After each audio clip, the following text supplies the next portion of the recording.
Get the heck out of here.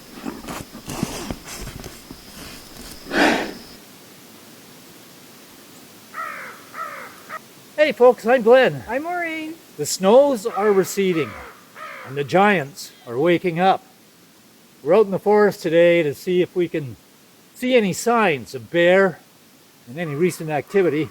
Yep, we're going to see if they're moving around yet.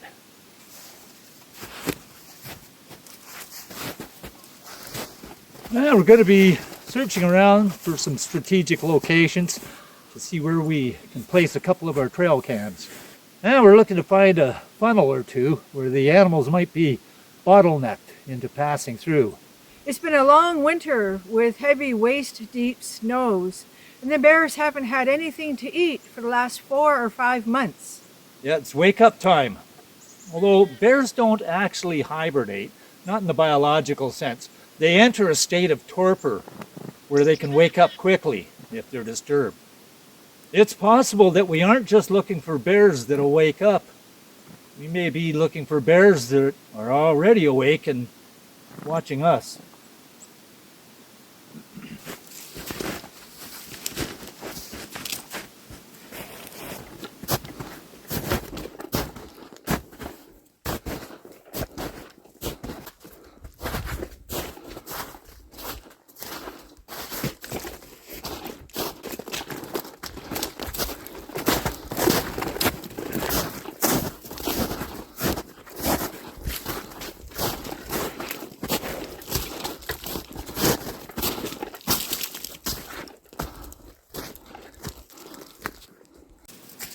Here it is. Oh yeah. Yeah, this is a spot in previous years where we've had some good captures of bear and other wildlife as well. And this has been a pretty reliable spot. So I'm thinking we'll just leave this cam here and we'll take the other one and see if we can find a funnel spot and see if we can get some good captures with that.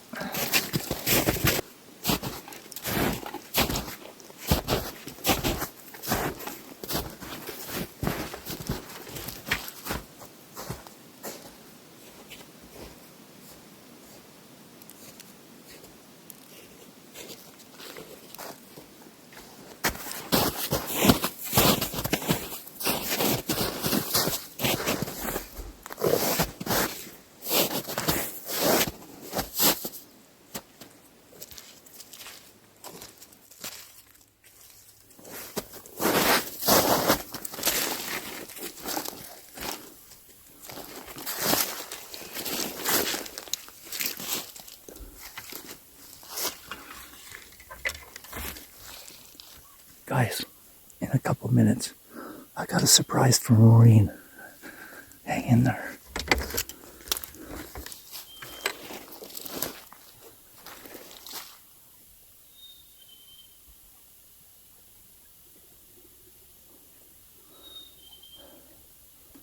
Let's take a little pause on this rock over here, Maureen. Oh, we got some old moose droppings here. Quite the moose spot up here, eh?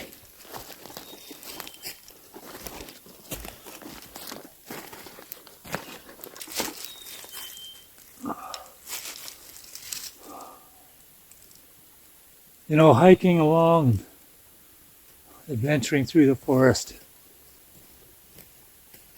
very peaceful. Makes me feel thankful that, you know, we're still able and willing to go out on little adventures like this and experience nature and the harmony of nature. You know, I'm in awe of the peace, the quietness. There's a quiet energy. It feels like it's poised to explode. Anticipation of spring. Everything's going to start blooming and changing. Mosquitoes aren't bugging you, are they?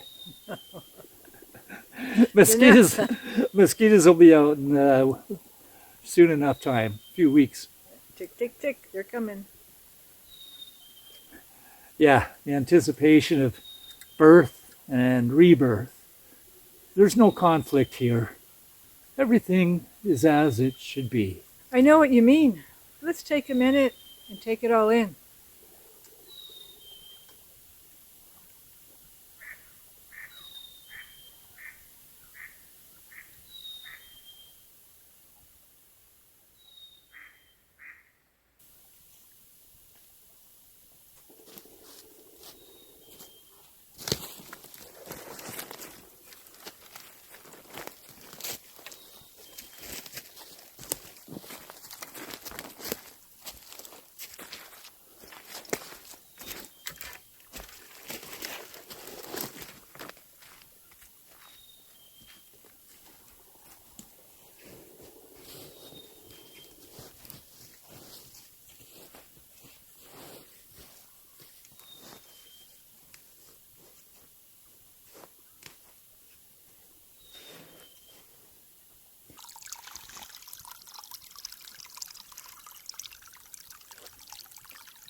careful. See some more deer dropping.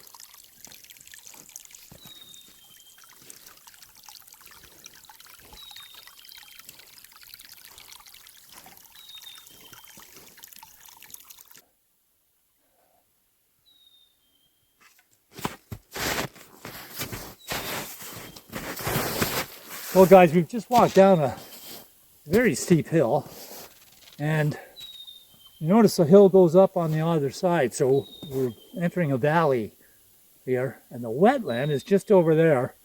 And let's see if we can give you a shot of kind of the lay of the land. I'm looking for, well, south-facing slopes that are open to the sun and have some greenery on them, if we come across that. I'm also looking for funnels or bottlenecks where the animals have to kind of coagulate through one spot. The easiest spot they can get through. Path of least resistance. That's what they like. So let's keep on looking. I think we're coming down towards a spot that may look promising. Here's what we got. I'll give you a little spin. Look.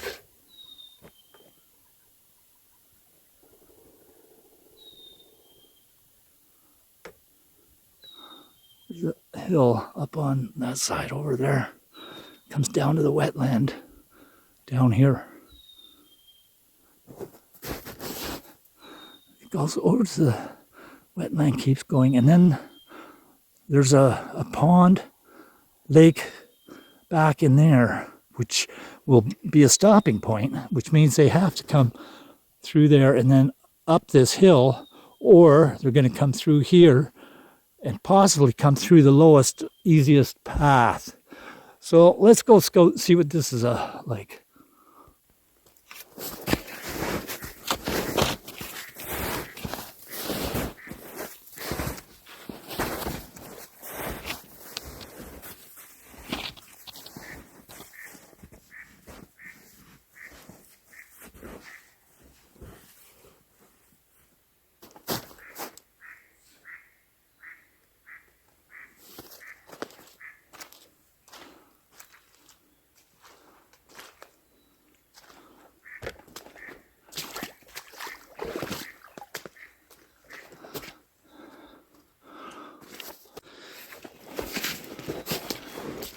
What do we got there?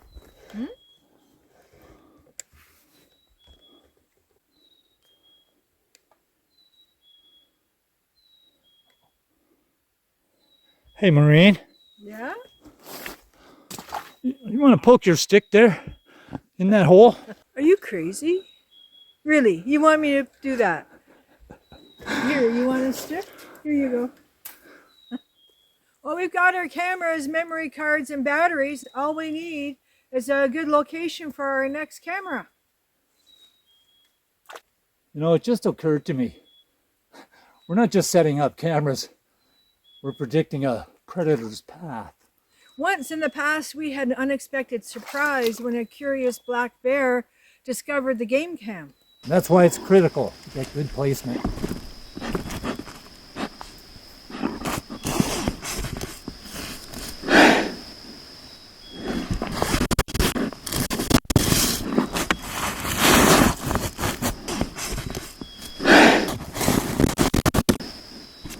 You know, I'm thinking this is a pretty good spot for placing the trail cam.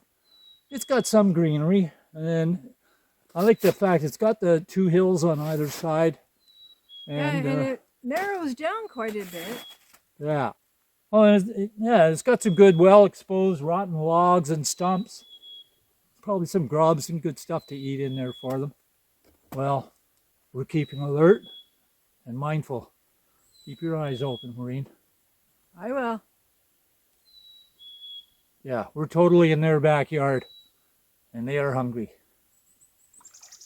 When they first emerge, bears are in a negative energy balance. They're not looking for a fight. They're looking for easy calories, like winter kill or early green shoots. Bears are efficiency experts. They'll always take the path of least resistance. They don't want to be walking through the thick bush. This is our old reliable camera. It has a quick trigger speed. It takes good videos and it catches whatever walks by it. So we're going to set this up. Yeah, the placement is critical in these tight funnels. Ha! I wonder who's going to get the first hit. The old reliable spot where we've seen bear before, or this new spot that's unproven. What do you think? I think the old reliable spot, because we've gotten a lot of pictures there versus the new unproven spot. Well, I'm going to bet on this new unproven spot, and we'll see. What do you think? What's your prediction? Let us know in the comments. Since this is a new tight area that we haven't filmed before, we got to be extra careful and extra prepared. Let me show you what we carry. We've had some comments asking us about our safety gear out in the bush. We've got a whistle, a compass, fire making materials, and a bear banger. This is the deterrent, folks. It is not a weapon. It's a bear banger, and it's got a nice little clip here, the lanyard. It's only to be used as a last resort. If a bear isn't moving away and continues approaching, after I've been yelling, shouting, blowing the whistle, and if it continues to approach, hold the bear banger like this. It's spring loaded. You hold it out in front of you, arm outstretched. Then raise your arm almost straight up, pointing the bear banger almost straight up. Then pull back the trigger and let her rip. Be prepared for the loud bang sound, which usually startles the animal into a full retreat. 2 points of caution when firing off the bear banger.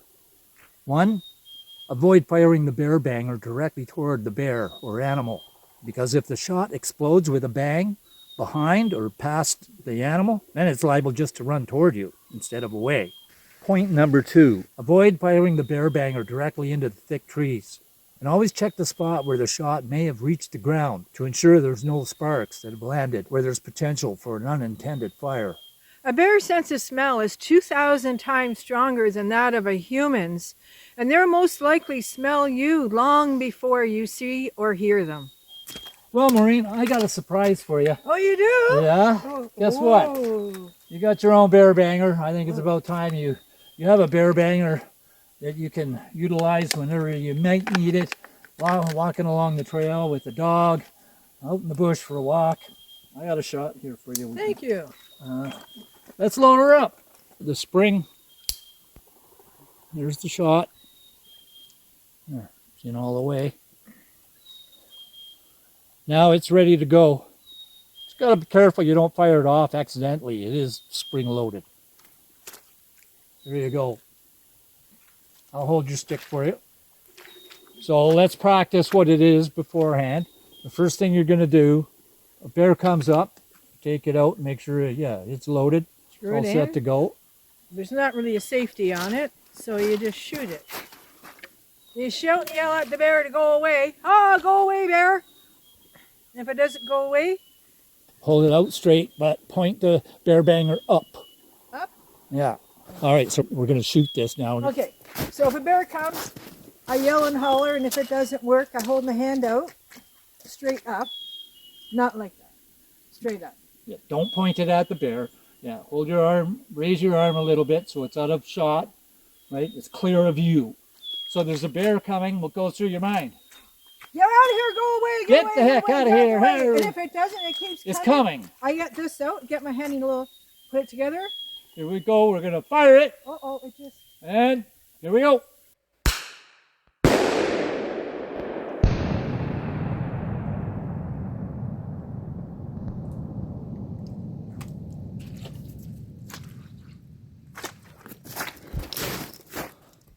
Did you see it run? I don't see no bear. Must have worked. We also have bear spray, pepper spray, but we prefer not to use it. There's usually a breeze in the air and things can go really wrong when there's pepper spray on the wind. It could leave you even more vulnerable if it gets in your eyes. I wonder if Mama Bear has any cubs this year. Last year she had 3 of them, and they were the cutest little things. Yeah, we don't feed the bear or wildlife. Leaving even the smallest amount of scraps or trash out for them, that just leads to issues. It ensures that they'll be back for more. Providing bear with a food source almost always ensures you're going to have a bear problem. We've never had issues with bears, raccoons, or other critters around the cabin or the homestead because we don't leave a food source out for the critters. Have you ever had an issue or an encounter with bears? Please tell us about it. I've got a couple of bear stories, but that's for another video. Needless to say, the bear didn't stalk me and eat me. Black bears don't do that. Now, while there have been a few reported bear attacks on humans, those attacks are very rare and usually are the consequence of an encounter with a sick bear or an unusual circumstance. You'll rarely see bears or other animals in the bush as you walk if you make a fair amount of noise. That's why trail cams are so good. They capture the wildlife scenes without interfering. And without any danger or risk to you. Would you be brave enough to set up a camera like this to catch the wildlife, or do you prefer to keep your distance?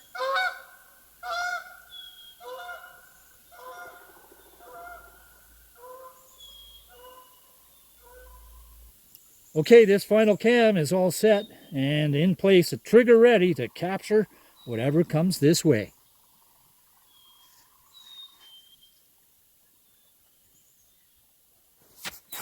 The cameras are live, the giants are on the move, and now we wait. Subscribe so you don't miss the results here in our 40 acres. That's all for this one. I'm Glenn. I'm Maureen. See you next time. Over and out. Take care.